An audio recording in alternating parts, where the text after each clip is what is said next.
way it currently stands, forced labor, slavery takes precedence over rehabilitation and public safety. Oh, by the way, while the Biden administration gives reparations to everyone but freed people, look at the billions he has run over to Ukraine. We don't have black grocery stores because if you think about it now, just to get in that supply chain, it's almost unheard of. They don't want the truth to get out. Okay? I don't want to know what my family did or what all these people did and all this stuff like that. Okay? Come on. You read that 500-page report. There's this thing called white superiority and black inferiority. That mindset allows all of the behaviors that we've seen across generations, allows for the construction of these policies and practices and systems and structures that continue to oppress us. This is not a handout. This is a debt that is owed. You know, Allensworth was like the internet of his time in 1904, 1905. The total black population in California is about 2.6 million, and then of that, the descendants compose about 2.2 million of that. So California, with a multi-billion-dollar surplus, can absolutely afford to satisfy the international terms for reparations, beginning with compensation. Any financial obstacle that exists that impedes the success of increasing financial prosperity needs to be dealt with and eliminated.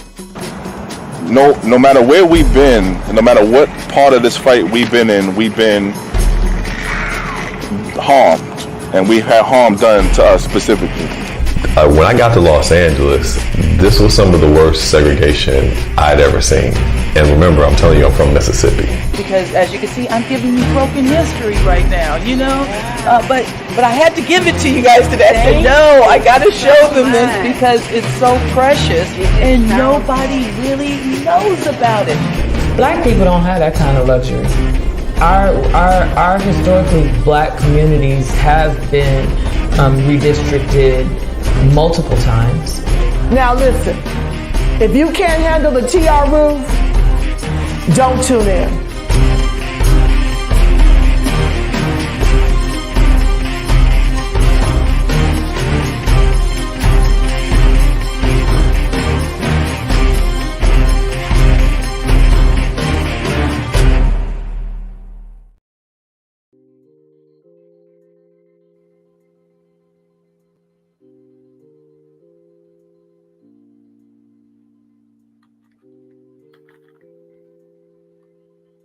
Welcome everyone. This is the part 3 of the San Francisco reparations plan read. So let's actually take care of some business in-house real quick. So for those of you who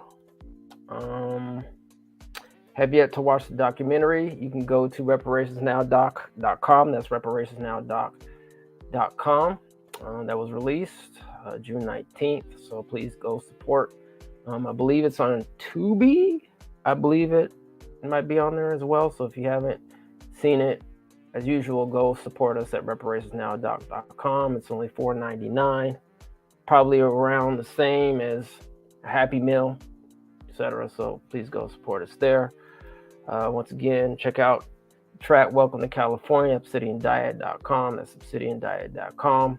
That's also featured in the soundtrack as well. And also wanted to, let's see, where is this? Here we go. Okay. All right. So once again, tomorrow is a historical day. The California Reparations Task Force is wrapping up their last in-person meeting. It's going to be the 16th meeting. That's tomorrow at 9 a.m. If you can't make it in Sacramento, then you can watch it here. I'm in the Mass Media Group, and we'll be actually putting this. We do have a playlist, so if you haven't had a chance to see all the task force meetings, you should be able to check us out right here on in the Mass Media Group to see those hearings All 16. All right, so it's going to be a historic day. And I just want to say for those who are on the live and those who will be on the replay, that we appreciate your support. It's been a long journey. The fight is not over. It's actually just beginning. We know that atrocities have been happening specifically to people who descend from U.S. chattel slavery for over 400 plus years in what is now known as the United States of America. And so this is long overdue. So appreciate your patience. And so, yeah, here we go. So I'm going to go ahead and share my screen.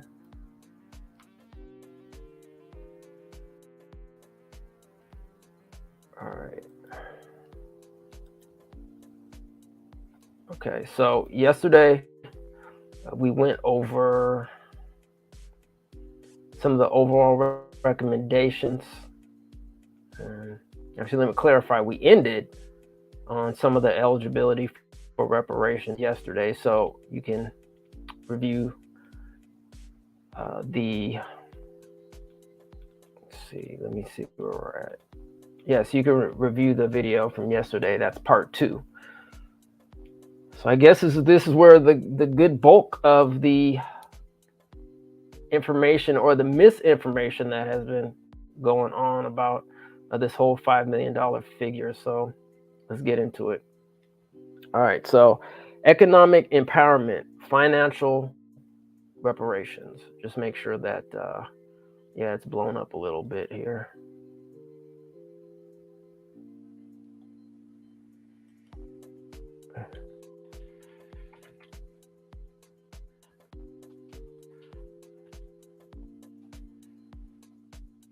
Alrighty.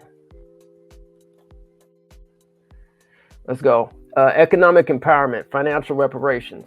Create a comprehensive suite of financial reparations that is made immediately available to those who qualify under the eligibility parameters set forth by the committee.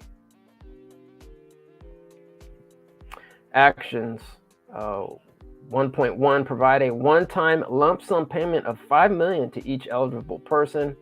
Rationale. A lump sum payment would compensate the affected population for the decades of harms that have been experienced and will redress the economic and opportunity losses that Black San Franciscans have endured collectively as a result of both intentional decisions and unintended harms perpetuated by city policy.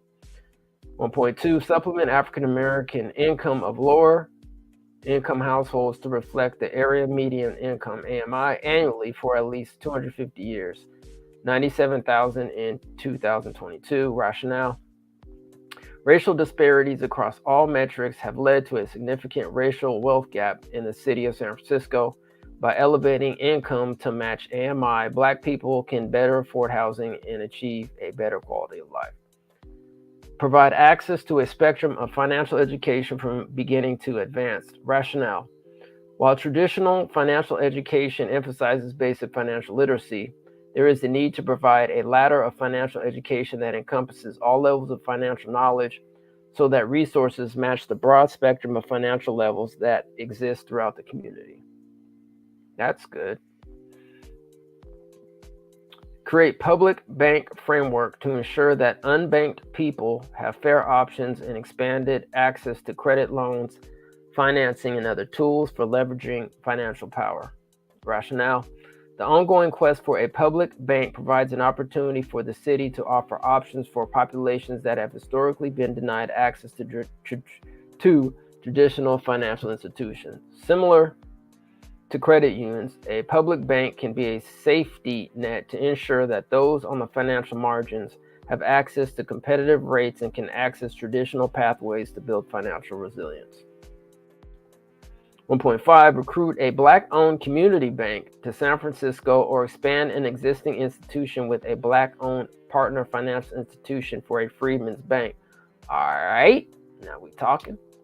While the public bank framework is targeted toward marginalized communities broadly, a Black-owned community bank or credit union must allocate Community Reinvestment Act funds from banks that are specifically earmarked to meet the credit needs of low and moderate income communities and invest in the communities they are intended to benefit. Increase lending in Black business owners and homeowners in Black communities. Offer additional grants to supporting Black people in historically redlined neighborhoods or who have been denied banking options from other financial institutions. Offer alternatives to traditional credit scores or other means of qualification, including matching or augmenting community giving frameworks. Support fair and equitable appraisals for all types of transactions. 1.6. Finance a comprehensive debt forgiveness program that clears all educational, personal, credit card, payday loans, etc. Rationale. Black households are more likely to hold costlier, riskier debt and are more likely to have outstanding student loan debt. Man, isn't that facts? Interjection. When this is combined with lower household incomes, it can create an inescapable cycle of debt. Eliminating this debt gives Black households an opportunity to build wealth. 1.7. Offer retirement planning services and services available to augment current retirees' financial state, particular for low-wage workers. Rationale. Those who have already reached retirement age have undoubtedly endured racial discrimination. 1.8. Introduce tax credits for those who qualify for reparations, payroll tax, business tax, property tax, etc. 1.9. Create a Black reparations trust or other entity that can accept funds for the sole purpose of investing in Black communities. Such an entity should allow donations from individuals and corporations who want to give their land, real property, or financial assets to the reparations effort, explore and create structures and pathways to mitigate tax consequences for recipients of reparations funds, and create mechanisms for enforcement and accountability for all activities related to reparations. 1.10. Create legal structures to protect those who receive reparations from financial speculations or predators, including court block accounts, trust accounts. Rationale. Given the history of financial institutions preying on underbanked communities, and especially given the vulnerability of subsets of this population, such as seniors and youth, this body recommends putting legal parameters and structures in place to ensure access to funds and to mitigate speculative harm done by others. Rental housing and home ownership. Objective 2. Ensure that all members of the affected community have access to affordable, quality housing options at all income levels. Actions. Rental housing. 2.1. The Mayor's Office of Housing and Community Development, MOHCD, should remove barriers to qualifications for subsidized and below market rate BMR rental units. MOHCD should offer first choice for rental units to those who qualify for reparations, and the city should cover any cost differentials that may serve as a barrier to qualification. Rationale. Housing is a human right, and increasingly, even BMR units are unattainable for renters because of affordability. Thresholds are too high to be affordable to those with moderate or low incomes. By removing these barriers and/or subsidizing rents for those who qualify, the city creates expanded opportunities for people to access rental housing. Homeownership. 2.2. Guarantee continued funding for the Dreamkeeper Down Payment Assistance Loan Program, DKDLP, and convert the program from a loan to a forgivable grant over the course of 10 years. All right, that sounds good. Which shall be offered to eligible reparations recipients regardless of income. Rationale. Using the standards of a special purpose credit program, which allows you to use race as a factor in affirmatively furthering fair housing, we can improve the DKDAPLA program. DKDALP is an innovative program that builds on the city's standard DALP program and expands market rate homeownership opportunities for Black San Franciscans.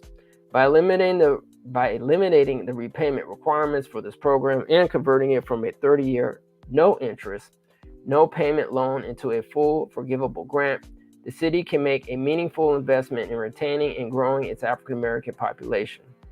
It also represents a commitment to addressing the loss in homeownership and household wealth that occurred as a result of displacements caused by urban renewal in the 1960s and 1970s. 2.3, the city and county of San Francisco should cover additional monthly costs, homeowners association fees, parking fees, etc. Yeah, interjection, those HOA fees, aka homeowners association fees, are just ridiculous. Anyway, related to housing stabilization in new constructions. Rationale: many available home ownership opportunities are in condominiums or tenancy in common TIC buildings that incur additional monthly costs in addition to the standard principal, interest, tax, and insurance costs. Homeownership association HOA fees can add hundreds of dollars to monthly costs and act as an affordability barrier for property ownership.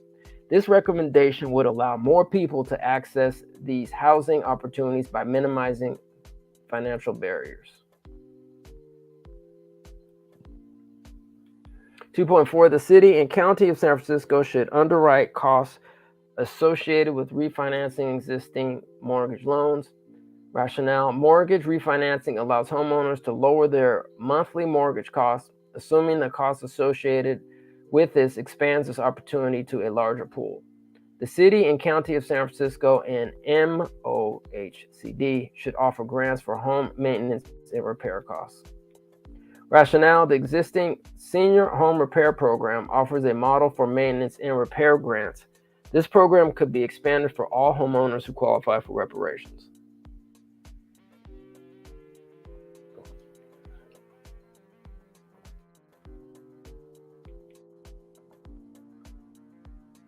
MOCHCD should address and remove barriers built into the BMR program that limits wealth building potential. Currently, MOHCD's guidelines prevent BMR inhabitants from building wealth through home ownership. BMR owners do not realize the full appreciation of their home's value if/when they choose to sell, are barred from renting their property to both short and long-term tenants, and should a leaseholder pass away, the property cannot be inherited by their descendant. While the AARAC acknowledges that these stipulations were presumably put in place to mitigate the potential for using subsidized housing for profit and to maintain a pool of affordable properties, the impact is that this effectively creates a tiered system that further perpetuates the racial wealth gap. Therefore, MOHCD should amend these practices to offer BMR owners opportunities to realize capital benefits from their property. Convert public housing units into condominiums with a $1 buy-in for qualifying residents so the residents can own not only their unit, but all of the common areas as well. Create a market of culturally relevant, affordable housing development. Professionals establish programs that give preference to developments that build units for 50 to 80% AMI, including fast track for approvals, bonding, and other builder support. 2.9, offer special consideration to certificate of preference, COP holders, including offer COP holders automatic qualification and first right of refusal to any rental or home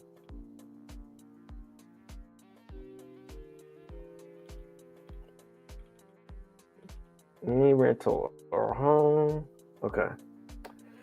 Let's see what this is. Existing Black-led housing cooperatives.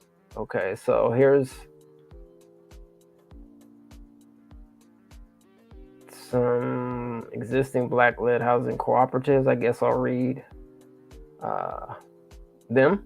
Midtown Park Apartments ownership, Robert B. Pitts Apartment Homes, Martin Luther King and Marcus Garvey Cooperative Apartments, Lauren Gardens, Fillmore Marketplace, St. Francis Square Cooperative, Plaza East, Buchanan Park, Thomas Paine Square, Frederick Douglass Haynes Apartments, Freedom West Homes, Lauren Miller Homes, a cooperative housing community, Friendship Villa Apartments, Banneker Homes, Emil Park Cooperative Homes, Banneker Homes Incorporated, Prince Hall Apartments, West Side Courts, Hayes Valley North, in Hayes Valley South.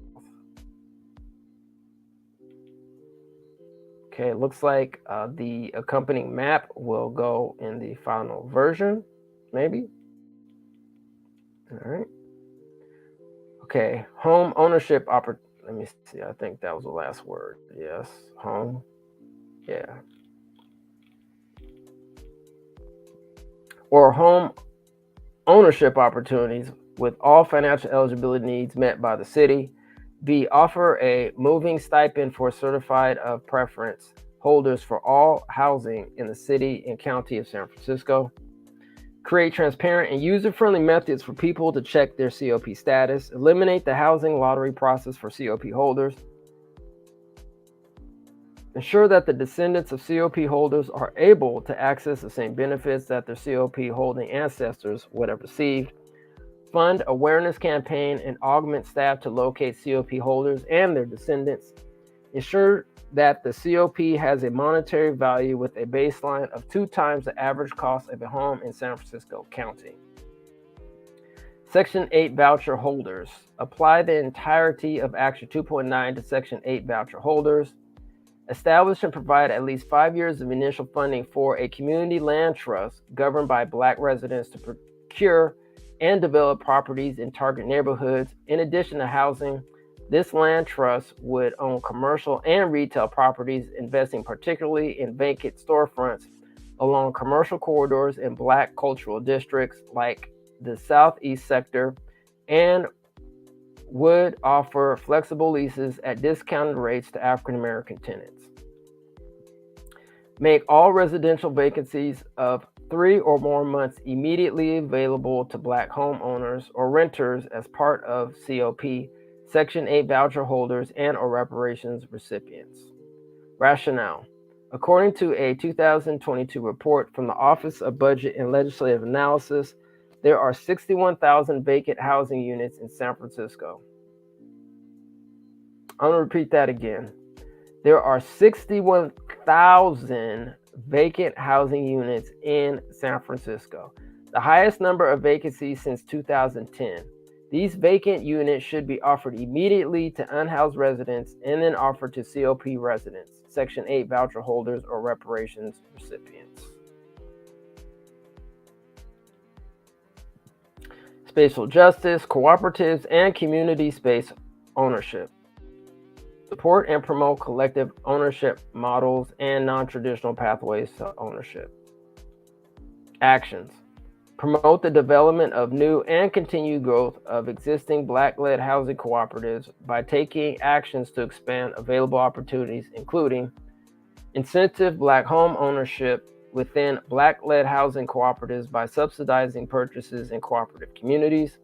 Make renovation grants available to existing Black-led housing cooperatives. Offer Black-led housing cooperative tax credits to offset property taxes. Seed Black-led housing cooperatives with an initial 5 years of operating expenses. Create easier pathways to establish housing co-ops and provide public funding to do so. Waive fees associated with converting housing typologies. Converting a multifamily home to a tenancy in common TIC or condo in eligible co-op communities. Point 2, dedicate significant funding and resources to restore and preserve historic landmarks, cultural centers, murals, and other vital assets of importance to San Francisco's diverse Black communities across all neighborhoods in the city. Objective 4, create and sustain thriving, complete neighborhoods that include commercial activity, open spaces, safe streets, and affordable housing for Black San Franciscans in order to address the impact and legacy of displacement in the redevelopment era. Create vibrant community hubs and support cultural institutions centered on the Black community. For example, 1550 Evans, Fillmore Heritage Center, African American Arts and Cultural Complex, San Francisco African American Arts and Cultural District. Others identified through community outreach. Actions 5.1, purchase and run Black historical focus community centers and cultural institutions or expand city departments such as the public library to provide these services. Rationale. Civic investments in cultural institutions play an important role in formally solidifying a community's permanence in the city. For example, the Schomburg Center for Research in Black Culture in Harlem is a world-renowned research institution affiliated with the New York Public Library. In addition to maintaining archives and other traditional library services, the Schomburg Center acts as a cultural hub in the community and hosts public programs, events, and exhibitions.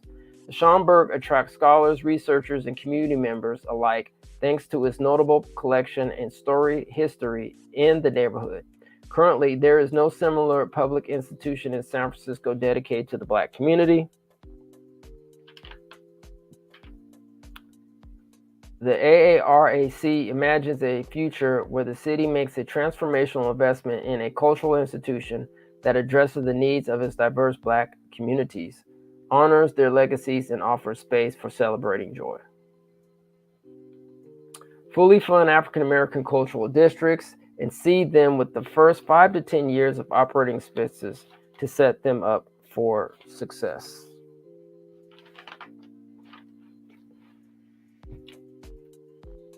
Job creation and succession. Objective 6, prioritize Black San Franciscans in local growth industries, align educational, professional, and economic development pathways to ensure successful outcomes across all employment levels in these industries. Actions. 6.1, expand opportunities for all to include more positions in city government so that government employment represents a viable pathway for attaining job security and economic mobility. 6.2, improve the city and county of San Francisco's Department of Human Resources to ensure accountability and consequences for racial discrimination. Create grant opportunities for internships to ensure Black people have access and can take on unpaid internships, which have a positive effect on creating industry knowledge and getting hired. 6.4, prioritize members of San Francisco's current and past African American communities for employment opportunities, training programs, professional certification, partnerships, and contracting. Additionally, create dedicated placement services to assist both experienced, mid-career, and entry-level candidates. Black business ownership and entrepreneurship. Objective 7, to support Black entrepreneurs, ensure that Black-owned businesses thrive in San Francisco. Actions. 7.1, invest in direct payments and training programs. 7.2, tax relief and incentives. Exemptions from payroll tax and property tax. Assistance from the city with outstanding taxes to ensure that people are up to date on tax liabilities.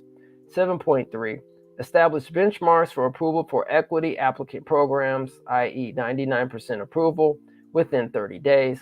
Those eligible for reparations should receive prioritized licensing for all services. 7.4, through an economic trust and a land trust, create industry campuses which house industry incubators, potentially including International Business Hub, foster international trade and foster trade with diaspora partners, Manufacturing Business Hub, Black PDR Hub, Cannabis Hub, Cultural Journalism and Media Hub, Artificial Intelligence Hub, and Biotech Hub.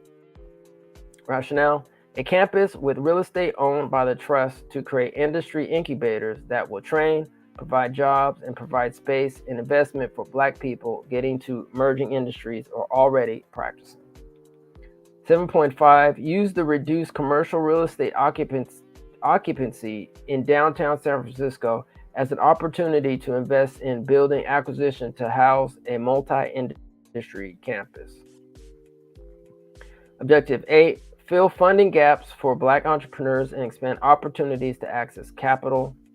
Bolster foundation support and San Francisco government finance grant programs for entrepreneurs and business owners. Use the city's existing legacy business rent stabilization grants program as a model for creating a grant/loan program for Black business owners to purchase commercial real estate. Leverage the Community Reinvestment Act to offer 0.0% low interest rate loans convertible to grants to qualifying business owners. Education. Formal recognizing of institutional harms. Objective 1. Acknowledge the harm done to past generations of Black students in San Francisco and take steps to prevent future harms. Actions 1.1, the San Francisco Unified School District, SFUSD, and the City and County of San Francisco should formally acknowledge the historic failure to adequately serve Black children in San Francisco due to past racist practices. The overrepresentation and identification of Black children in special education, especially as emotionally disturbed, which dramatically impacts future career outcomes. Systemic disinvestment in schools on the city's southeast side, and the lack of comprehensive wrap-around care owed to students and families perpetuate harm and negative impact student achievement. 1.2, ensure funding to African American student achievement, including the continued funding of the African American Achievement and Leadership Initiative. 1.3, identify and distribute local, state, and federal funding available for school infrastructure to update school buildings that are outdated, unhealthy, and in disrepair. 1.5, incentivize the state education agency to conduct deep racial equity audits, eliminate racially biased curriculum, implement strategies to promptly address negative racial impacts, and establish frameworks for applying a racial equity lens to future policy and programming decisions.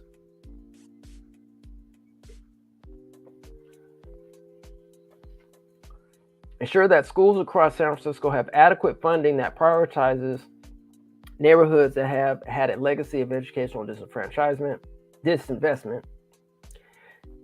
Establish benchmarks and goals related to Black student retention at SFUSD and Department of Early Childhood.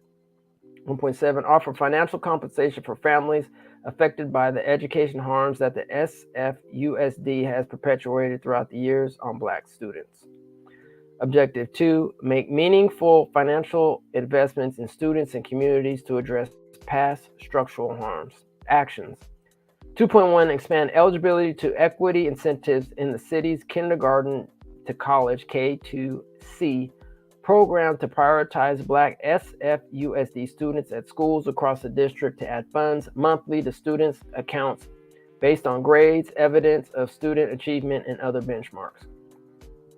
Offer scholarships for other educational options beyond SFUSD, boarding schools, private schools, parochial schools, etc. Fund tuition assistance for 2 to 4 year college institutions, trade school, and other post-secondary school options.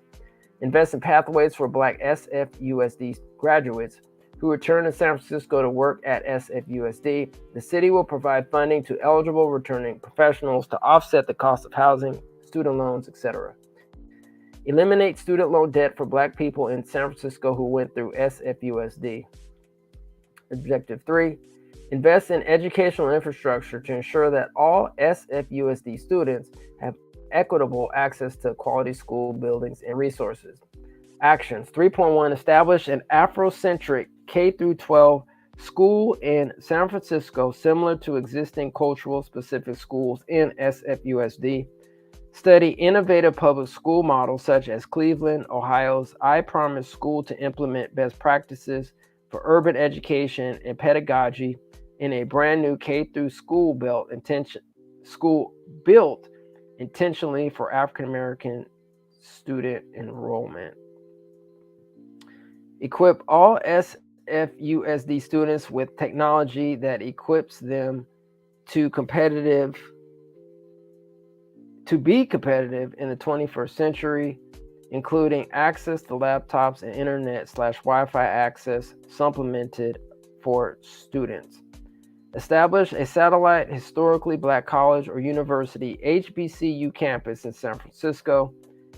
Create an incentive package and facilitate relationships with the technology sector to attract an HBCU with the intention of straightening the pipeline into the technology industry. All right, cool. Creating Black-centered educational pathways. Objective 4, introduce curriculum that elevates and promotes Black history and culture and offers students a foundation of culturally competent skills.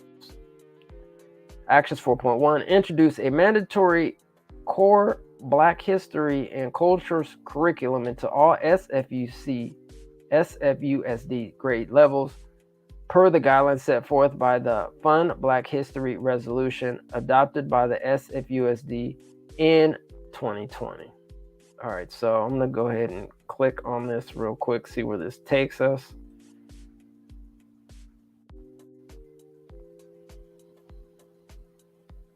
Okay, so looks like here is, I'm just gonna put this, file's kind of long. Go Boards Docs. Okay. Anybody wants to take time to read this, they can. Sorry, fam, for the long link, but yeah.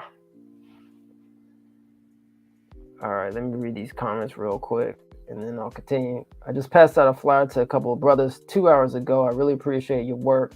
The war will begin tomorrow. Brother, peace out. Citizen Edge. Go follow Citizen Edge. Putting in great work. Brother, the war's already began. Began a long time ago when we got kidnapped and sold. Yeah, brother, really appreciate you. And some chick named Star. All right, thanks for sharing this information. I'll share this live as I do your other videos. Peace, peace, peace. Lineage-based reparations for FBA. Appreciate you, fam, always for coming through, getting this education and information. And I think probably some people say, oh, why are you reading all this other, because education is knowledge. And if we have this education and this information, then we'll know how to then navigate, right? If you don't have this education. As a matter of fact, my production partner, Kim, and I, we were out canvassing because after the hearing, we're going to have a little get together, little final, what do we call it? Final report, party, event, something like that, meet up. Anyway, inviting the community out, etc. And so as we were passing out flowers, this young brother, we were talking to him and Kim handed him a flyer and, he was kind of poo-pooing the idea about, reparations, and he was, negative and so forth. And next thing you know, it's like,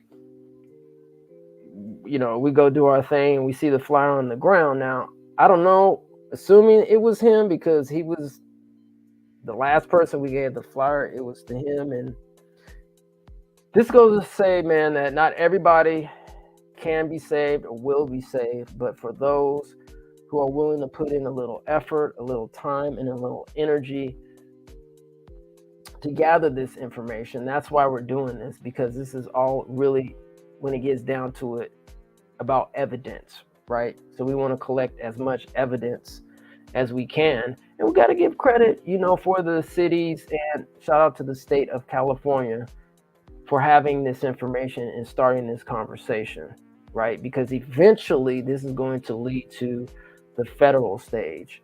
We got to give credit to, once again, to all these other municipalities, right? But it's important that we collect this information. So yeah, some people will want to understand it and get prepared with themselves and their family and their community to go this route. But then again, family, some people just won't, unfortunately, want to participate.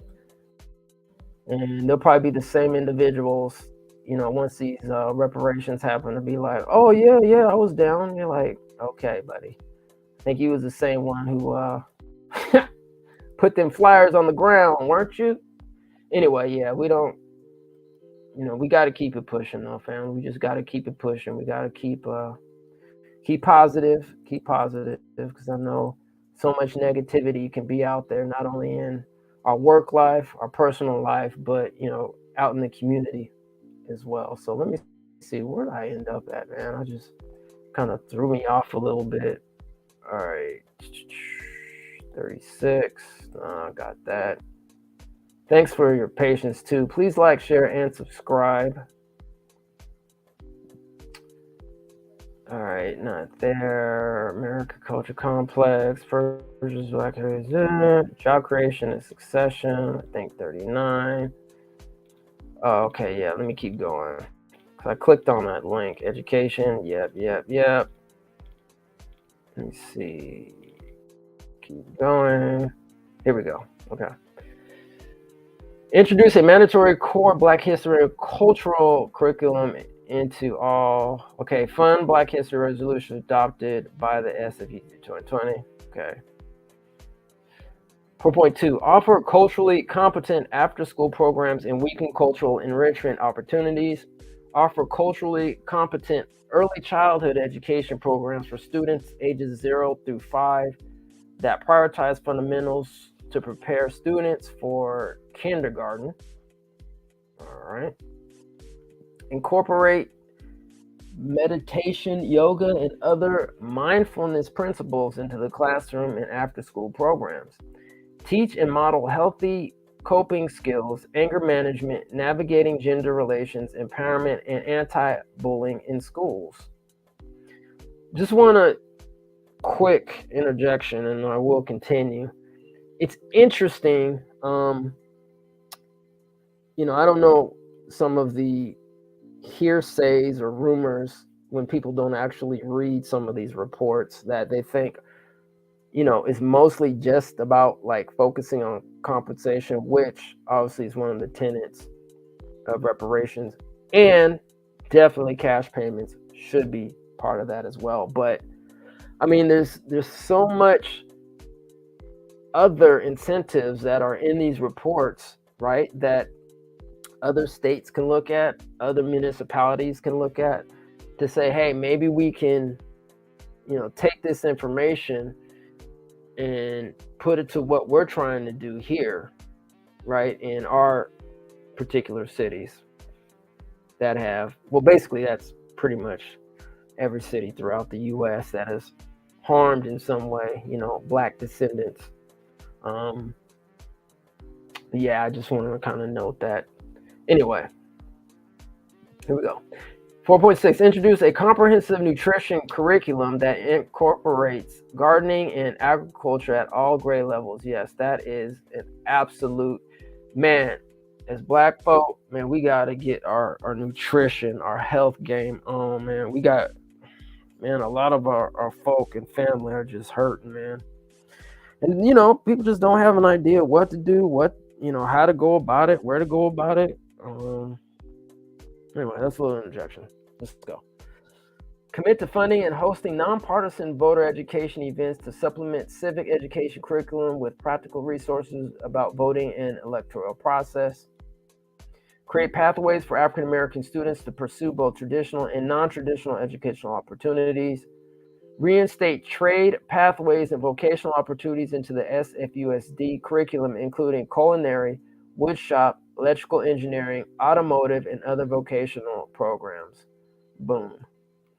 Invest in the arts program with an emphasis on culturally based practices at schools densely populated with African American students.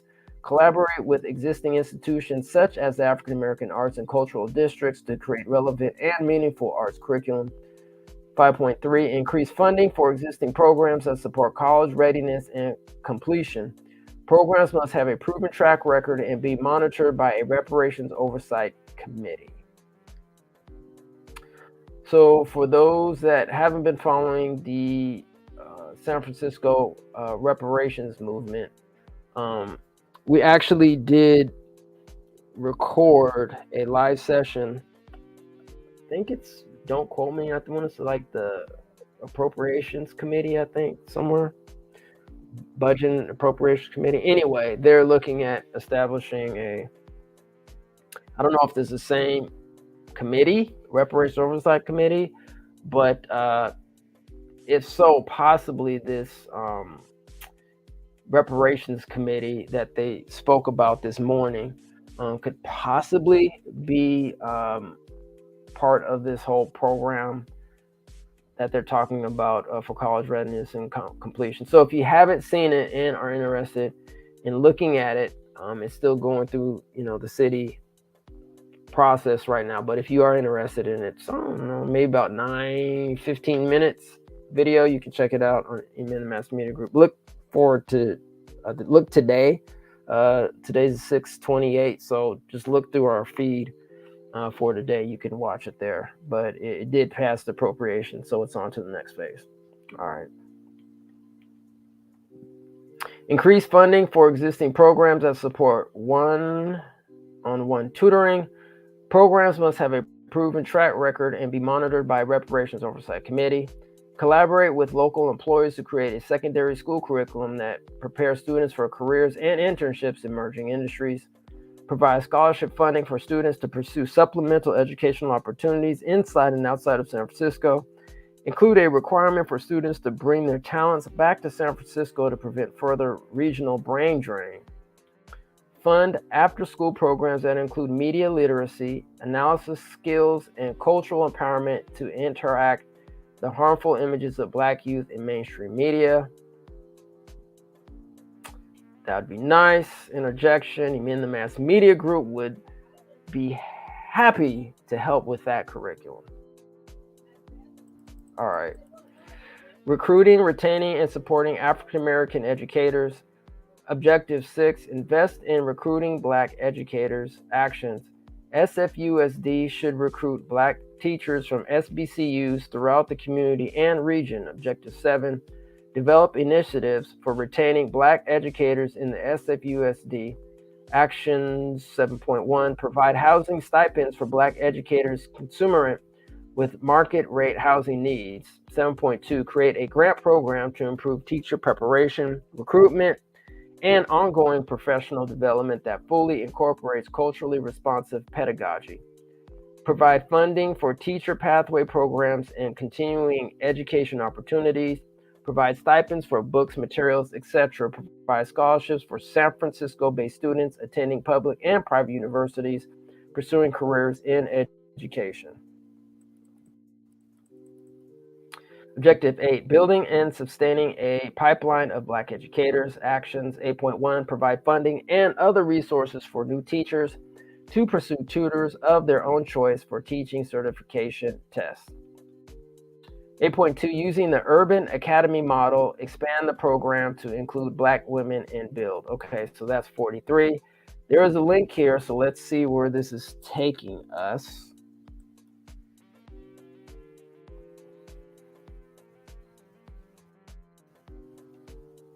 Okay, so I guess it's like a urbanacademy.org or something like that. I'm just going to post this in the link if anybody's interested in looking at it. I'm sorry, link in the description, I should say.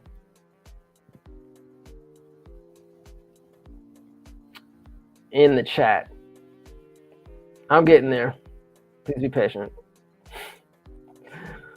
All right. Let's see, 43. I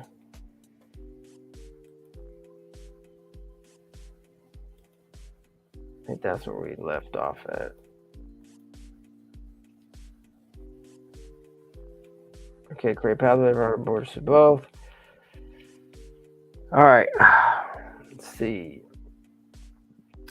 Okay, using the Urban Ed Academy model, expand the program to include Black women and build professional pipelines to attract and retain Black women educators. 8.3, compensate Black educators for the harm they experience teaching a white supremacy curriculum.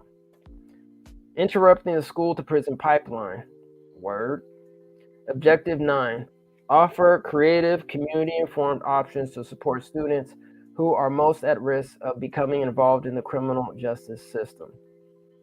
Actions 9.1, work in consultation with the district attorney and public defender's offices to implement a cash incentive program similar to Richmond's Office of Neighborhood Safety Gun Violence Intervention model that offers a stipend to those who are at risk of being justice involved for achieving educational benchmarks like degree completion. Introduce city college programs designed to provide access to degree programs while incarcerated and to ease the transition in the educational pathways upon release. 9.3, partner with the California State Department of Corrections and Rehabilitation and the San Francisco County Jail to provide alternative pathways to college degrees while incarcerated through non-traditional instruction programs, i.e., mail-in packets, tablets, correspondence, trainings, programs, etc. Objective 10, investment in holistic, comprehensive, wraparound services for SFUSD youth and their families. Actions, 10.1, supporting the SFD PH in creating a criteria for therapy within the school district to focus on trauma stemming from gun violence, war zones, and post-traumatic stress disorder. A little interjection. Man, I can't believe I'm for Dr. Joy DeGrew. I almost forgot the sister's name. I haven't read her book yet, and I've been trying to get to her book, but I think she has a saying, is it post-traumatic slave syndrome? I believe that's what she calls it. So I'm gonna get to her book, but for those who have read it, I heard it's a good read. But I'm going to get it. So in addition, in addition to post-traumatic stress disorder, we gotta look at post-traumatic slave syndrome as well. All right, 10.2, offer rehabilitation and substance abuse counseling for youth that is easily accessible with culturally competent staff. Offer tutoring, mentoring, and counseling through nonprofit and community-based organizations that are already engaged in this work. Increase access to in-school mental health resources and wellness practices, including funding to introduce mindfulness practices to all schools densely populated with African American students. Additional full-time therapists at all schools densely populated with African American students. Free access to therapy. School-based expressive arts programs. Fund programs like Rafiki Coalition to do school-based therapy. Provide therapy for Black SFUSD staff as well. Introduce services that introduce socio-emotional learning and intelligence and counter narratives to harmful messages that youth often receive. Objective 11, implement educational pathways to degree programs for unhoused residents and transitional age youth, TAY. Actions, 11.1, hire dedicated liaisons to visit transitional age youth, housing, and other supportive housing sites across the city to provide guidance in pursuing education and advocate for unhoused people who want to pursue educational opportunities. Develop a partnership with City College to ease transition into learning programs for unhoused residents and TAY. Establish independent oversight of educational programs related to reparations. Actions, 12.1, introduce a reparations education oversight committee, a nonpartisan body formed by the city that includes legacy AARAC members appointed to track the implementation and success of these programs that are uniquely serving the Black community.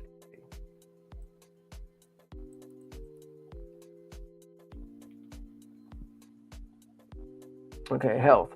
Objective 1, acknowledge the insult, assault, and intergenerational harm caused by the city and county of San Francisco as it relates to the mental, physical, and environmental health of Black San Franciscans. Actions, issue an official apology from the city and county of San Francisco and the San Francisco Department of Public Health on the historic failure to adequately improve the social determinants of health for Black San Franciscans due to structural racism, which has had lasting and generational impacts to the mental, physical, and environmental well-being for Black residents. Publicly commit to the restoration for the ways that racism has caused insult to Black humanity and manifested in both visible and invisible trauma through the means of compensation, restoration, and rehabilitation. Investigate and hold health and wellness institutions liable for the racial trauma and harm they have inflicted on African American communities, and require them to be financially accountable and mandated to contribute to a San Francisco reparations fund. Review, audit, and improve city departments and policies responsible for community health and ensure public, philanthropic, and city funding that is allocated toward Black health is appropriately and adequately spent. Objective 2, address and reduce health disparities by investing in structural long-term solutions to the social determinants to health.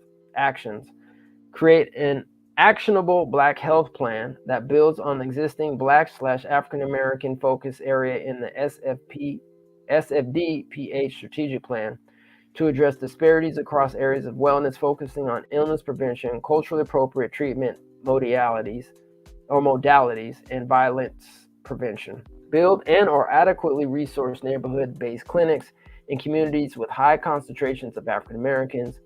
Equip practitioners with mandatory training and engagement with culturally responsive approaches, hiring practices, and systems of care. Create free educational pathways to recruit, train, and retain Black healthcare professionals with stipends/student loan forgiveness and or affordable housing for Black physicians and registered nurses working in San Francisco's Black neighborhoods. Provide funding to San Francisco public schools, African American churches, and other community spaces to increase culturally appropriate access to wellness, nutrition, education, health screening, and other health resources. Objective 3, create safer public spaces through improvements to the built environment. Actions 3.1, create, improve, and allocate culturally specific Black spaces that rebuild and revitalize. Social relationships, social networks, infrastructure of social support. Revitalize San Francisco public housing sites to ensure safe, updated, livable housing conditions for all residents. Introduce land use controls to reduce the number of liquor stores, dispensaries, and fast food restaurants in Black communities, and prioritize incentives, access to fresh food and full-service grocery stores. Yeah, that would be nice. Interjection, because we know, unfortunately, in some of our communities, they have what they call a food desert there. All right, let's continue. Objective 4, address persistent issues, environmental and community health.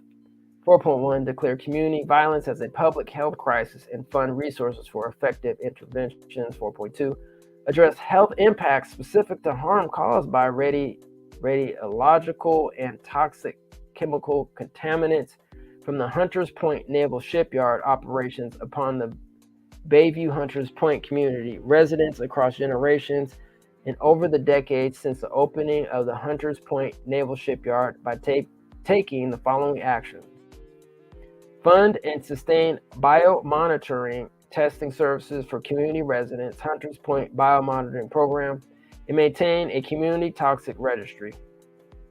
Fund and operate local health clinics to provide health care, nutrition, and mental health services for impacted residents, showing above reference range levels of radiological and toxic chemical contaminants, correlated respiratory diseases and cancers, and other health impacts as uncovered per toxic exposure science. Fund and maintain air monitoring services across San Francisco neighborhoods, including Treasure Island, specifically addressing environmental justice communities of pollution and environmental toxins, assaulted communities as identified by Cal Enviro Screen. Align environmental justice curriculum into our school programs and offer similar pedagogy for adult learning to advance awareness and advocacy. Align with culturally competent mental health redress as environmental injustices place undue stress upon our communities. All right, so I'm gonna put it in the chat. Cal Enviro Screen.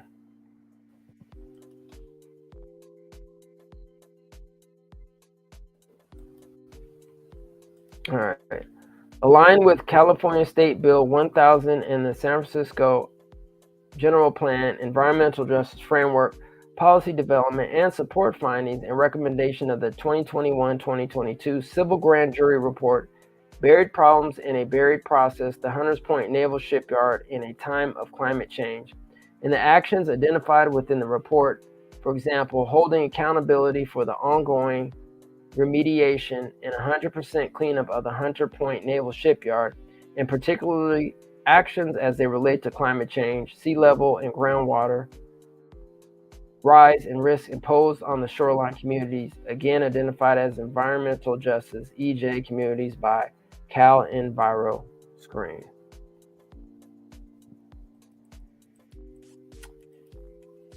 All right, so it looks like probably have 1, 2, 3, 4, 5, 6, 7, 8, 9, 10, 11, 12. Oh man. All right, fam, we got 12 more pages. Let me see how long we've been here. We've been here for about an hour. You know what? We're gonna get through this. We're just gonna finish it up. Would have come back tomorrow, but once again, the final report is coming out tomorrow. The California Reparations report is coming out tomorrow, so appreciate your patience in reading this. If you got a break, totally understand. It's pretty late. You can come back, watch the review later. But if not, thank you for your time and energy in this important information. All right, let's continue. Objective 5, reduce the ongoing burden of stress desperately endured by Black San Franciscans. Actions.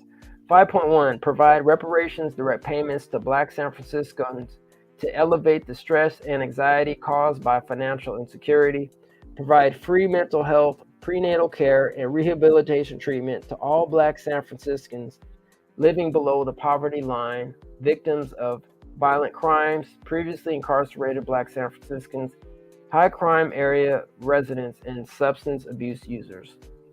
5.3, provide free testing for residents near environmentally toxic environments and financial compensation for those testing positive for illness due to exposure.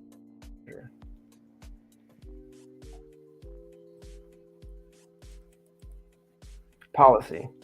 Objective 1, address the historical and existing state policies that have disproportionately harmed San Francisco's African communities. Actions. 1.1, generate local political support to repeal Proposition 209, which through eliminating government-funded affirmative action programs has been attributed to significant decreases in African American participation across higher education, public employment, government procurement, etc. Rationale. Proposition 209 has created a dynamic that prevents legislators from crafting policy that directly addresses issues that specifically affect certain racial groups. In alignment with the AB 3121 interim report, repeal Article 34 of the California Constitution. Rationale. Article 34 is a state constitutional provision that requires cities to get voter approval before building housing with public funds. It has been attributed to slowing down efforts to integrate suburbs across the state. California is the only state whose constitution explicitly prevents public housing. Address potential remedies to Proposition 13, which has frozen commercial and residential property taxes.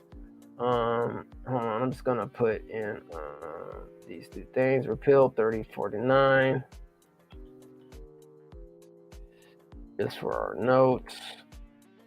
And let's see, what's this other one? And repeal Proposition 209.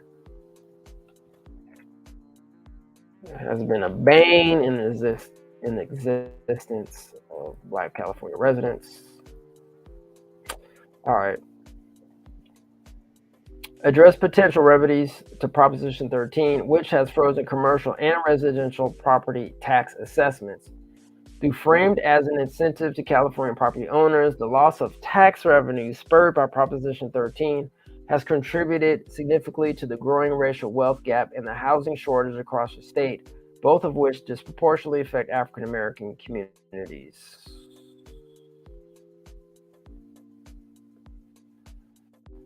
All right.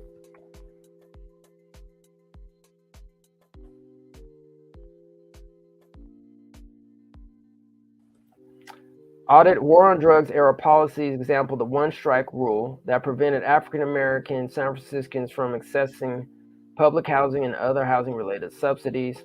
Objective 2, enforce existing local policies that are ostensibly designed to address historical harms. Actions. 2.1, use the city's existing slavery disclosure ordinance to hold private companies who have economically benefited from chattel slavery financially accountable for their harmful legacy by mandating contributions to the special fund established by the ordinance. Rationale: through the city requires annual disclosures from companies who participated in the slave trade. Contributions to the special fund are currently voluntary.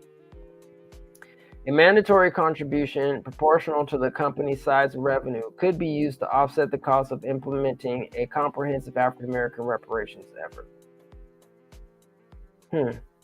Well, if it's voluntary, interjection, go figure. Let's continue. 2.2, enforce all existing and future development agreements and community benefits agreements that developers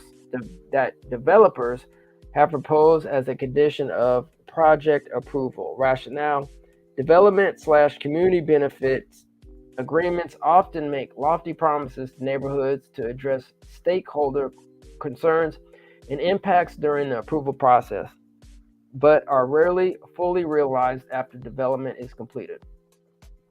These commitments need to be enforced by city agencies to mitigate the negative impacts that new development can impose on the community, and developers should face fines and other penalties if they are not upheld. The Office of Community Investment and Infrastructure, OCII, will be conducting an audit of all agreements made since 1948 to determine if they have been upheld. The results of the study should be made public, and the private actors who run afoul of it should be held accountable for their unfulfilled promises to communities. All right.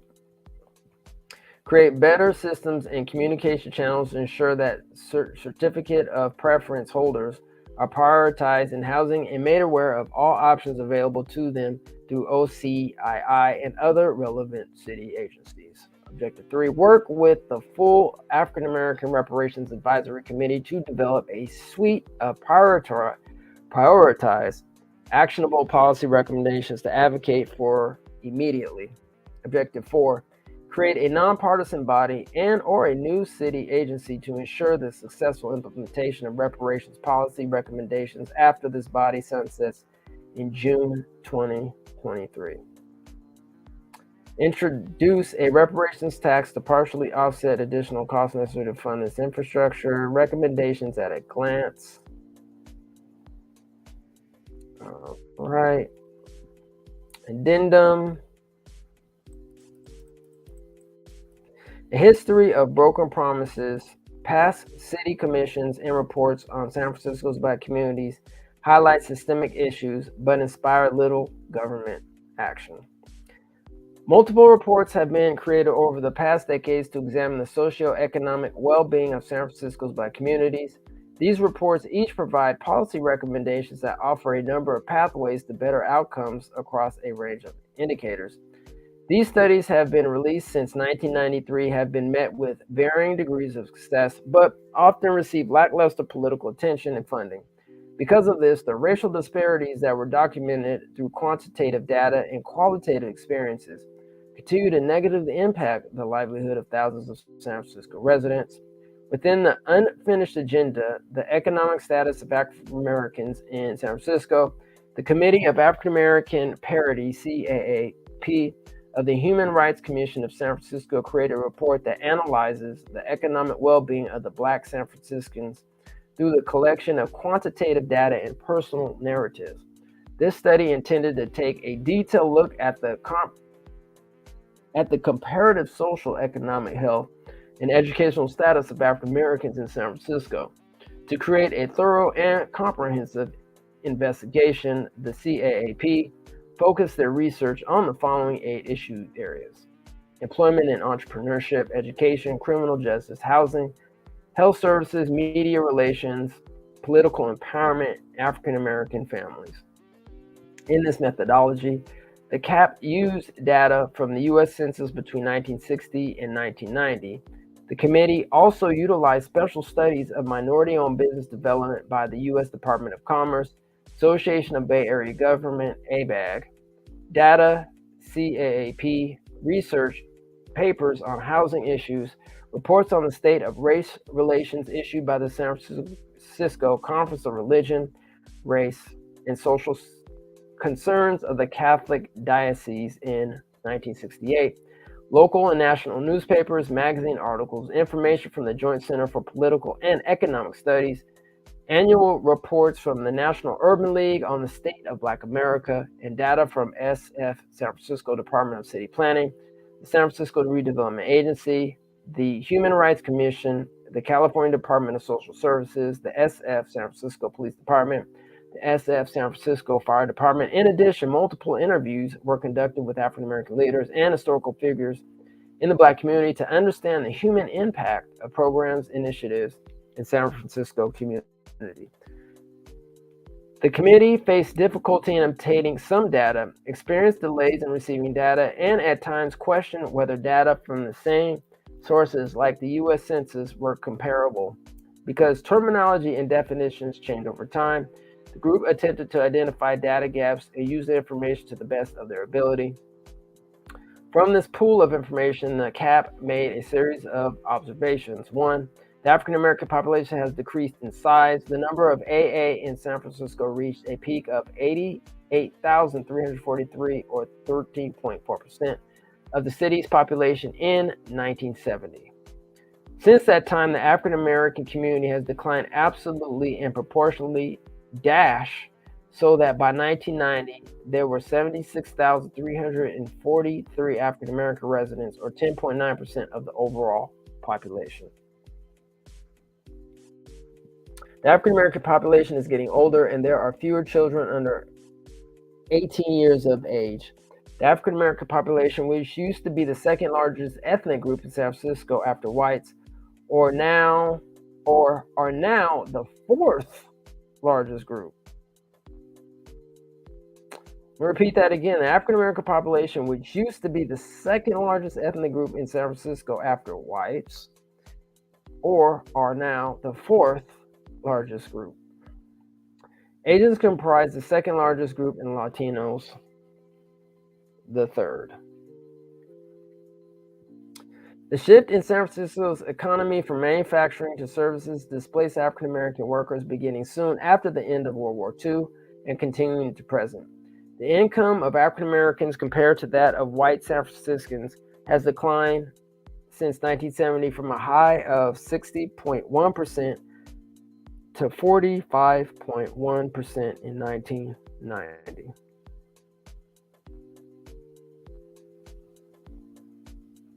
The income of African Americans compared to that of other non-white ethnic groups in the city indicates that Asian Americans have higher per capita and household income than African Americans, and Latinos have slightly lower per capita incomes, but higher household incomes than African Americans.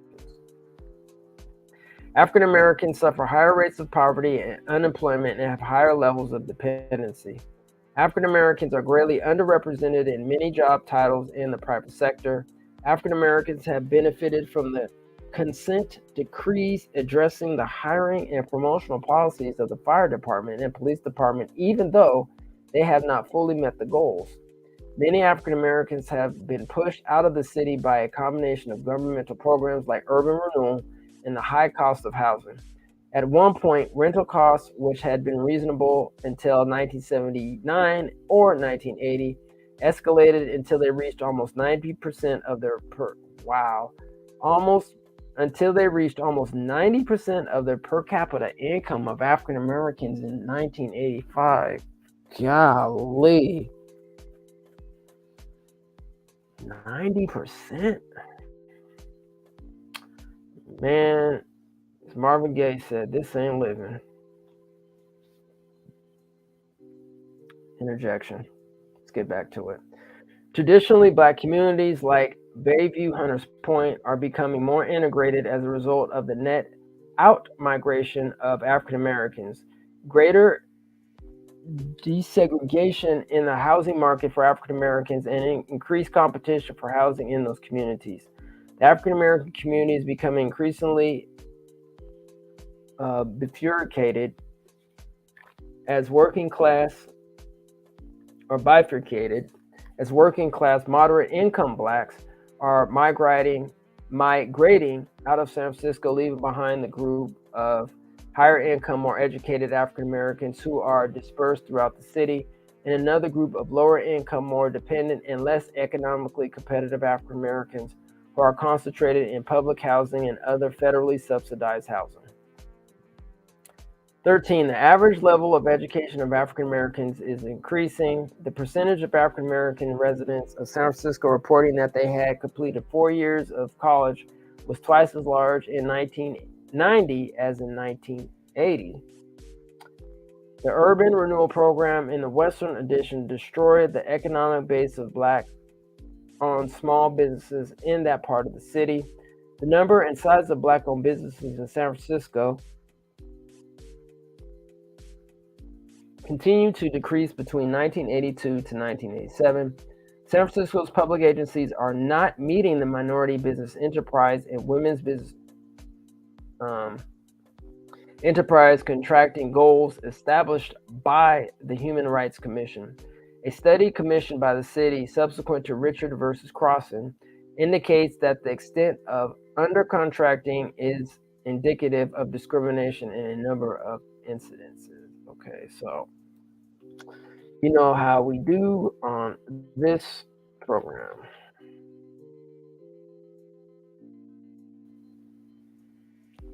Go and investigate and investigate. If we have time, we'll look up what happened to Richard versus Crossan.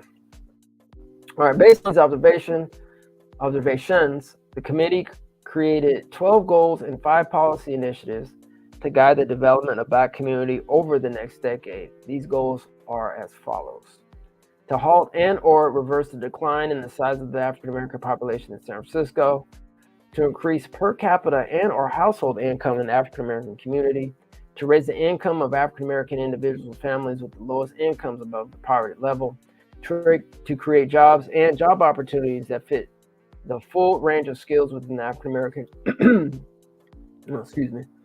community, from entry level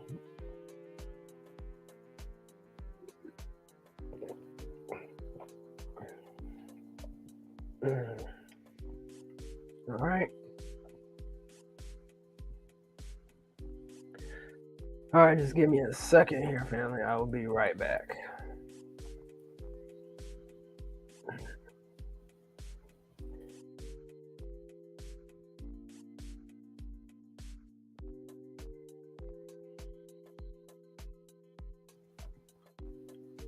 All righty.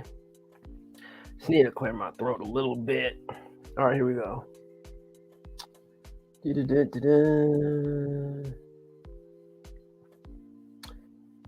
To increase the level of human capital in the African American community, to increase the access to capital for entrepreneurs, to provide access to protected or captive markets for goods and services provided by African Americans, to preserve and or increase the level of capital and wealth in the African American community, to increase community cohesion and strengthen identity, to increase communities' political power and influence on political policy.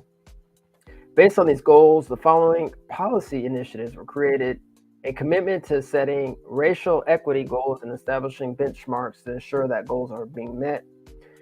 Use placemaking as a principle to establish and invest in an African American cultural district in the city. Establish an African American Development Foundation and fund it through tax revenue. Seek matching funds from banks and local corporations. Promote alternatives to incarceration and oppose construction of additional jails and prisons. Establish vocational programs in jails and in conjunction with programs offering alternatives to incarceration. In addition to these initiatives, the CAP created recommendations for employment and training and housing. 1. Employment and training recommendations. Negotiate training and hiring goals and subcontracting goals in conjunction with nonprofit and for-profit developments in the city. Aggressive recruitment. Let me go back. UCSF, Mission Bay, SOFO, Navy Yard, Presidio, Port, etc.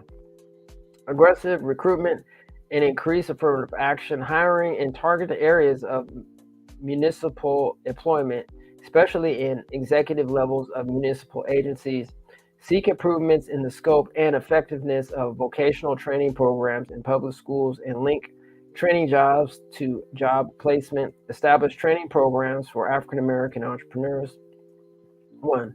Housing recommendations. Negotiate a commitment to increase lending to African American home buyers and entrepreneurs on the part of banks and other lending institutions.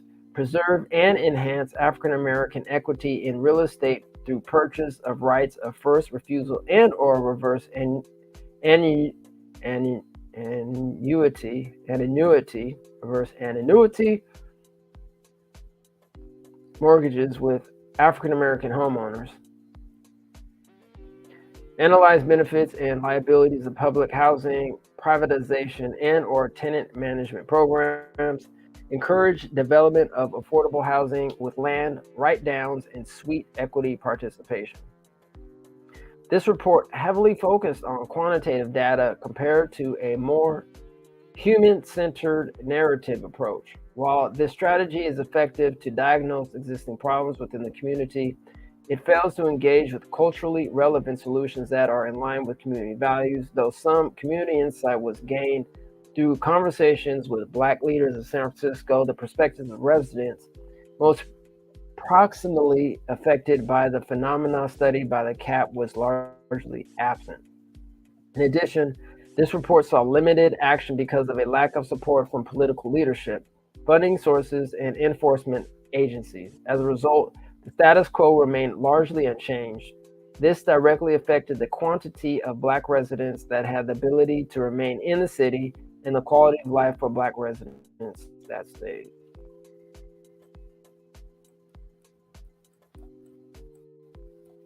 All right, family, we are almost there. In 2009, another report was conducted to examine and provide recourse for the constitutional displacement of African Americans from San Francisco, known as the Report of the San Francisco Mayor's Task Force on African American Out-Migration. Mayor Gavin Newsom, along with the supervisor Sophie Maxwell, created a special committee in order to find solutions for Black out-migration and preserve city diversity. The report was intended to be used by city departments, community-based organizations, and advisory groups to improve the quality of life for African Americans in San Francisco. Mayor Newsom cited that, quote, hundreds of disparity reports have been created in the past, end quote, and that this task force would be different in identifying viable solutions to reverse the 3-decade trend of Black displacement. With a focus on housing, education, jobs, and economic development, public safety, and quality of life, or quality life, and art and cultural life, the committee created its recommendations for action. In the data collection process, task force members worked with a San Francisco State University research team and the San Francisco Community Development and Redevelopment agencies to examine and analyze trends. In addition, the team interviewed African Americans who both left and remained in San Francisco. Lastly, the task force identified trends and policy strategies in the city that saw increases in the Black population while the Black demographic in San Francisco declined. All right, so let me just put this, let me see if I can copy this. All right. I'm not gonna go to it right now, but put it in our notes. Anybody wants to check out that report?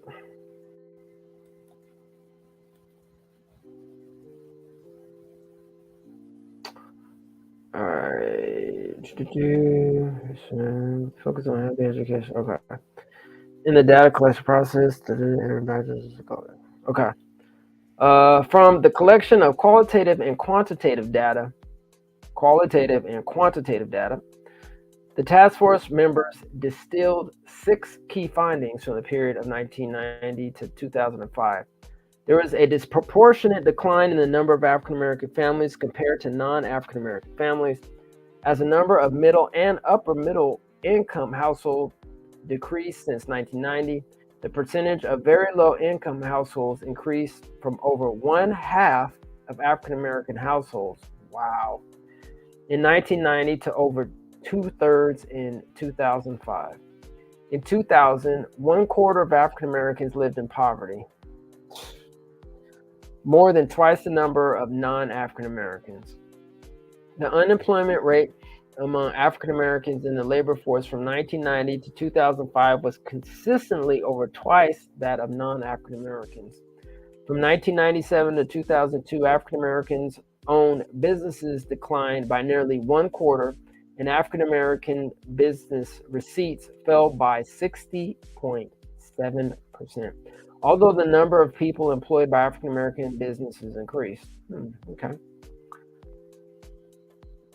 The proportion of homeowners among African Americans increased slightly since 1990, perhaps due to a greater rate of outmigration among renters than among homeowners. This would be consistent with other findings that highlighted housing as a primary reason for moving among African Americans in California. These findings highlight the fact that homeownership is fundamental. African American outmigration is precipitated by lack of housing stability. Guaranteeing pathways and investment in ownership is key to stemming the loss of African American population in San Francisco. Based on the key findings, the task force created policy recommendations to help stem the outflow of Black San Franciscans and entice more of the Black community to make a home within the city. These policies are categorized across 5 focus areas: housing, education, jobs, and economic development, cultural and social life, and public safety and quality of life. Housing: expand homeownership opportunities for existing and potential African American residents, stabilize and improve conditions in San Francisco's public housing, promote public policies that support retention and attraction strategies, preserve and improve existing housing stock and produce new affordable housing, education, strengthen infrastructure to improve pre-K through college achievement, establish direct and effective linkages to community, colleges, and universities, continue to support and expand programs for youth engagement, jobs and economic development, implement strategies that increase employment opportunities for African American residents, promote business development opportunities for African American owned businesses, strengthen economic development activities focused on historically African American communities, cultural and social life, increase support to institutions that highlight African American art and culture, increase profile of African Americans in San Francisco's tourism industry, increase support to efforts that focus on creating a sense of place for African Americans within the city, public safety and quality of life, maintain funding and political support for violence prevention and stabilization programs, expand support for victims of violence. 3, actively monitor and facilitate better relationships between communities, the police departments, and the criminal justice system. 4, develop community supports for the re-entry population to actively lower the recidivism rate. Though the plan had the political support of the current mayor and members of the board of the supervisors, it still failed to retain black San Francisco residents. The trend of outmigration continued from 2000 to 2010 to 2020, from 7.8% to 6.1% to 5.7%. In the study as well, the Black residents of the city played no significant role in the process to determine what recommendations should be made. The next report was issued in August of 2020 during a summer of civil unrest triggered by the murder of George Floyd. Ashe, may rest in peace. Millions of people across the world took the streets to protest against injustice of police brutality and systemic racism towards African Americans. To address the structural inequity that exists within San Francisco, Mayor London Breed and Supervisor Shaman Walton announced that a portion of the budget from San Francisco Police Department would be reallocated to support the African American community, a program known as the Dream Keeper Initiative, DKI. This initiative was announced at a time of reckoning where the nation was deeply fractured over its racial divide. In 2020, as the world endured the crisis of the C-19 pandemic, members of the Black community continue to endure harassment, abuse, and violence at the hands of police. The demand for justice and accountability after the deaths of Breonna Taylor, George Floyd, Ahmaud Arbery, Elijah McClain, and more victims sparked outrage. May they rest in peace. Protests and policy conversations to end the perpetual discrimination. The Dreamkeeper initiative was designed to repair the negative impact of racially disparate policies in San Francisco through the promotion of community-led change. Housed and facilitated by the Human Rights Commission, the DKI began the community members sharing their ideas through virtual meetings and email commentary on what should receive focus and fundings in this reinvestment process. The investment of funds to support the Black community in San Francisco provides details regarding the existing research on the well-being of African Americans in San Francisco, a description of the outreach and engagement effort, a comprehensive list of community recommendations, critical themes, and missing elements, a commitment to investment, and a recommended timeline.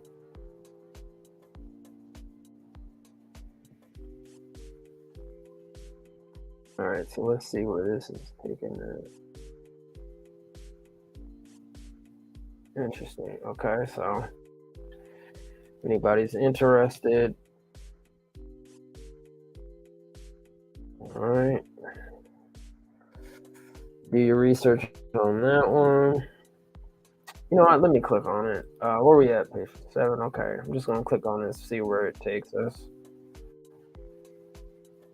Okay, the investment of funds to Sacramento community. Okay, so if anybody's interested in reading this, this is a 36-page-ish document. I'll go ahead and put it in the chat. Hopefully the direct link. Yeah, that is the direct link to their investment of funds to support the Black community. Okay. Well. A lot of research, man. A lot of research to do. All right, so let's go back to where we were. We're almost done. We're almost done.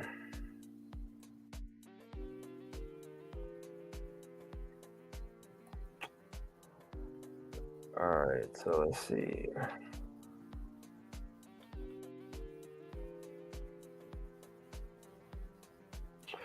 All right, how's the Taylor Commission? All right, the investment of funds to support the Black community in San Francisco provides details regarding the existing research on the well-being of African Americans in San Francisco, a description of the outreach and engagement effort, a comprehensive list of community recommendations, critical themes and missing elements, a commitment to investment, and a recommended timeline. A major change. Okay, so that looks like that was in 2020, I believe. So, once again, if people want to actually look at it, we're currently in 2023, so maybe we'll do our investigative research at a later time. But for those who are interested, specifically those who live in the Bay Area or San Francisco, if y'all have time to check that out, since it's directly related to y'all, definitely I highly recommend looking up that information. But for those who are inquisitive, in general about what's going on within the Black community, definitely check that out as well. Anyway, let's continue. A major change in this brief compared to past reports in the inclusion of explicit funding and timeline. With these elements, the intention and action ability of this draft heavily outweighs the plans proposed in prior studies. Recommendations were paired with an actual dollar amount, shifting the conversation from possibility to feasibility. Unlike previous reports that sought to highlight well-being disparity for Black San Franciscans, this initiative goes further to disperse funding and financial support to organizations and programs recommended through community input. Combining the qualitative data of the lived experiences of the community with the quantitative data from the past reports of the Black San Francisco population, the HRC informs its recommendations. Between June 23rd and July 16th of 2020, the Commission used social media, email comments, community sessions, and surveys to collect the input of over 600 participants. From the feedback received, over 400 recommendations were recorded and spread across 16 themes, with an emphasis on the intersectional nature of the Black community.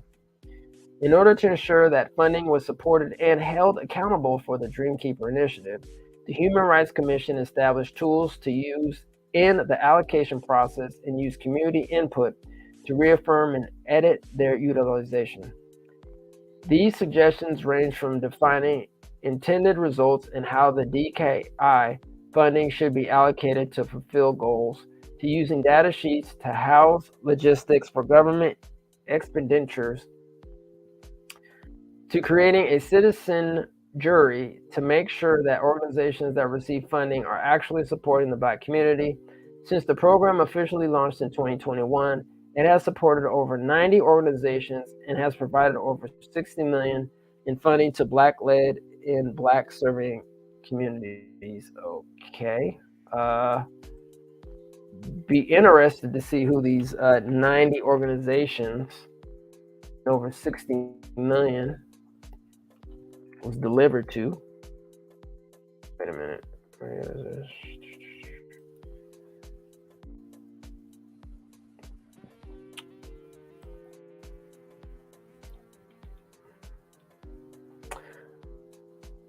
There is a direct shift from prior initiatives that sought to provide redress for the Black community and the Dreamkeeper initiative.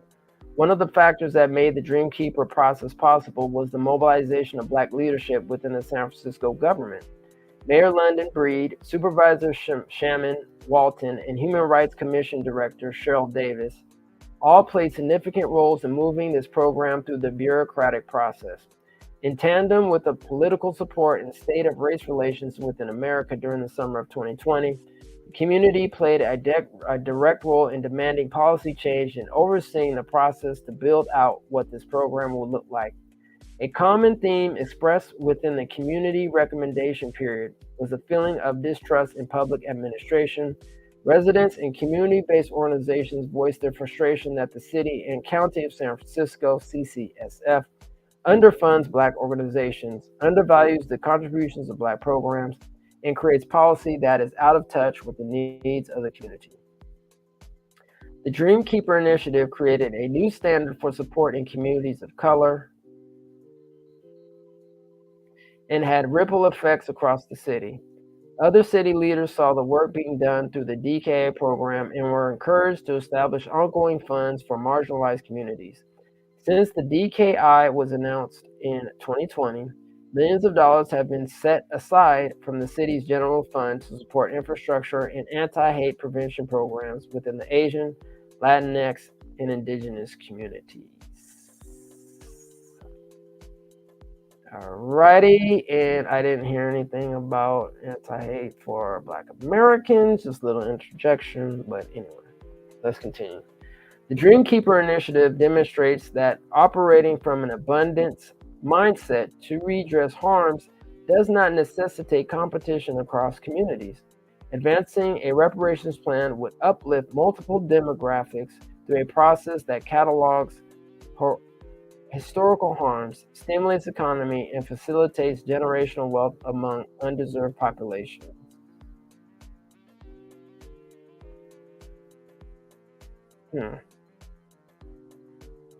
This process is an active shift from the model of centralized power making decisions with limited community oversight. Black residents were able to contribute meaningful to the conversation and determine how the Dreamkeeper initiative would run. The direct lines of communication between the CCSF and the community in turn established a foundation of trust and increased the overall support and effectiveness of the program.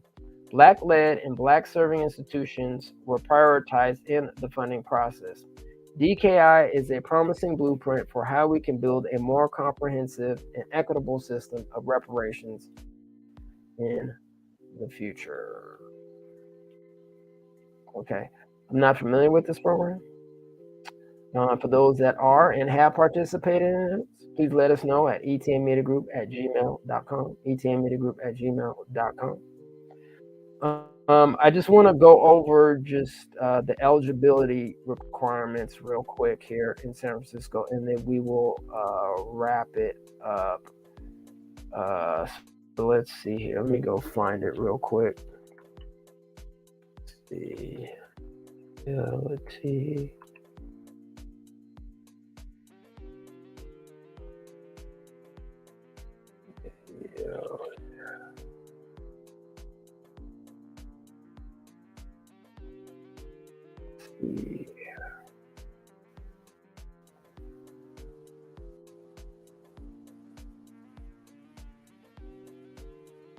right. Let's see. No, they have it here.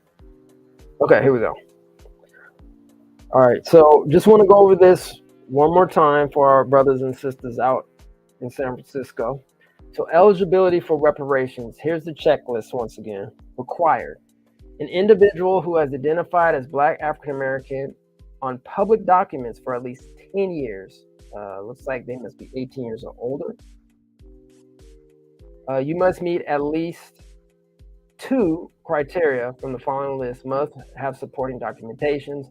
Born in San Francisco between 1940 and 1996 and has proof of residency in San Francisco for at least 13 years.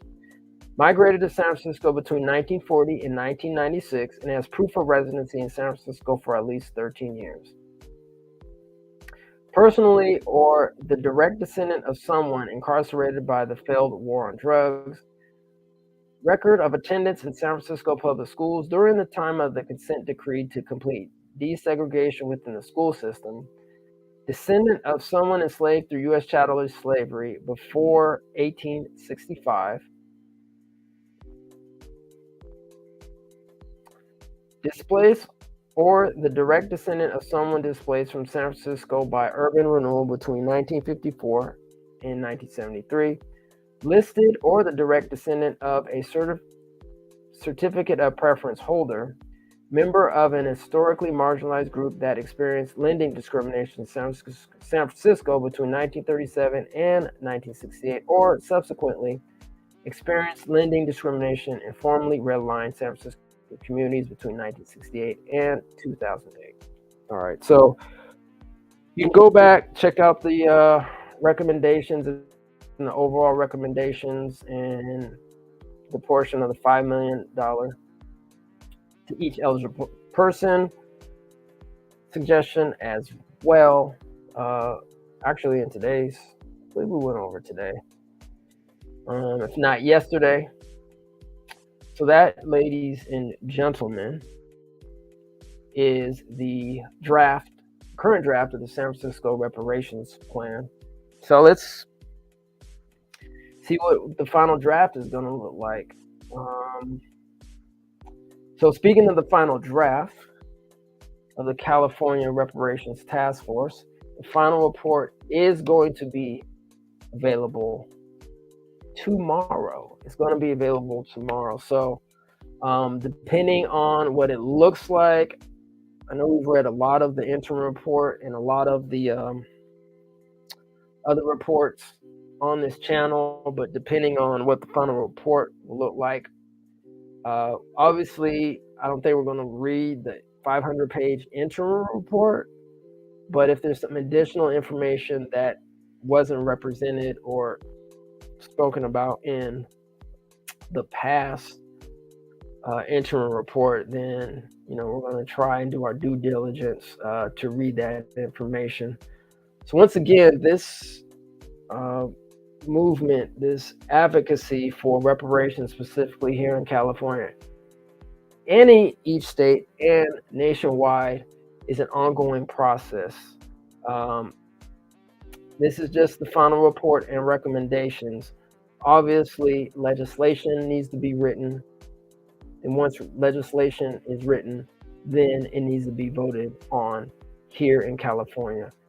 We need your support. We need everybody's support. Black, white, orange, green, yellow, purple, blue, whatever you call yourself. And specifically those who are descendant from American U.S. chattel slavery here in the United States. You have to get educated. You have to tell your family and friends about this. I know sometimes, we go about our daily business, but I mean, just imagine, right? Like what has transpired generationally throughout our existence, in particular here in America. How we've been impacted as a people by these policies, right? From where we've taken our understanding of life, our culture, to where we are right now. We are a whole different human being because of what has happened to us, right? And so when we put it into that context and we put it into that framing, this isn't just some lackadaisical just going through information. This is something that will impact the future of Black folk here in America and America in general. This is a debt, and this is owed. As I continue reading reparations information and historical information,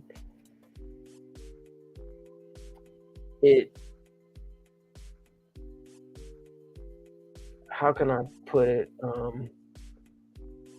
I try not to get too emotionally attached with this, but like every time I see this and I can just think about, Black families, heck, even my family, personally being subjugated systemically, and then we'll definitely close out. And even my pops, told me a story when he was growing up here in Sacramento about how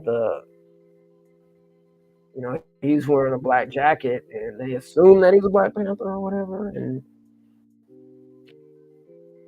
threw him to the ground, guns pointed.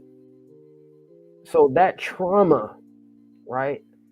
That trauma of slavery still continues to this day. So we need your support. I mean, this is a community platform. This is a community effort. That's why we give this information, right? So you can go ahead and disseminate it out to others. Because without your participation, right, even though we do the work, I'm not going to discredit us in what we do. We try to provide some type of service and information to the community. But at the end of the day, right, it's up to you to do your research and to do your due diligence.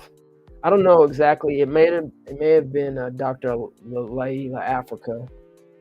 I think I was listening to, I don't know where I was listening to him, but he said something, and I'm paraphrasing, that unfortunately through the U.S. system, this is in general too, but specifically, from Black American descendants, that we aren't actually taught to think, and I'm paraphrasing, but we are taught to regurgitate information, right? We aren't taught to think, but we are taught to regurgitate information and numbers.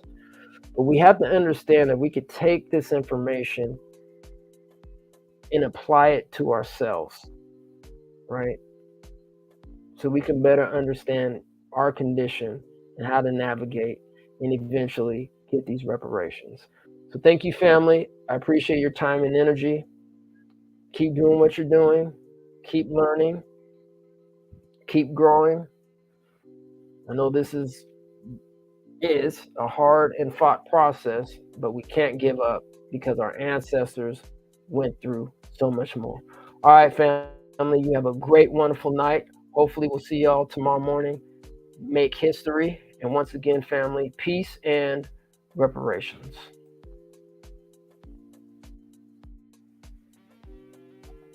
The way it currently stands, forced labor, slavery takes precedence over rehabilitation and public safety. Oh, by the way, while the Biden administration gives reparations to everyone but free people, look at the billions he has run over to Ukraine. We don't have Black grocery stores because if you think about it now, just to get in that supply chain, it's almost unheard of. They don't want the truth to get out. Okay? I don't want to know what my family did or what all these people did and all this stuff like that. Okay? You read that 500-page report. There's this thing called white superiority and black inferiority. That mindset allows all of the behaviors that we've seen across generations, allows for the construction of these policies and practices and systems and structures that continue to oppress us. This is not a handout. This is a debt that is owed. You know, Allensworth was like the internet of his time in 1904, 1905. The total black population in California is about 2.6 million, and then of that, the descendants compose about 2.2 million of that. So California, with a multi-billion-dollar surplus, can absolutely afford to satisfy the international terms for reparations, beginning with compensation. Any financial obstacle that exists that impedes the success of increasing financial prosperity needs to be dealt with and eliminated. No matter where we've been, no matter what part of this fight we've been in, we've been harmed, and we've had harm done to us specifically. When I got to Los Angeles, this was some of the worst segregation I'd ever seen. And remember, I'm telling you, I'm from Mississippi.